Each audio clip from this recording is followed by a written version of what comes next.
ഒരു സംഖ്യ 12% കണ്ട് കുറച്ചാൽ 1760 കിട്ടുമെങ്കിൽ സംഖ്യ ഏത്? ഇവിടെ ഏതോ ഒരു സംഖ്യയിൽ നിന്നും അതിൻ്റെ 12% കുറച്ചപ്പോൾ 1760 കിട്ടി. അങ്ങനെയെങ്കിൽ ആ സംഖ്യ ഏതെന്ന് കണ്ടുപിടിക്കണം. നമുക്ക് കണ്ടുപിടിക്കേണ്ട സംഖ്യ നമുക്ക് എക്സ് എന്ന് എടുക്കാം.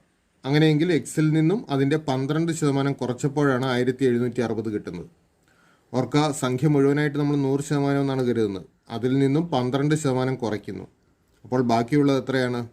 100ൽ നിന്ന് 12 കുറച്ചാൽ 88%. അപ്പോൾ എക്സിൻ്റെ 88%ആണ് 1760. എക്സിൻ്റെ 88% എന്നുള്ളത് നമ്മൾ ക്രിയ ചെയ്യുന്ന എക്സ് ഗുണം 100/88.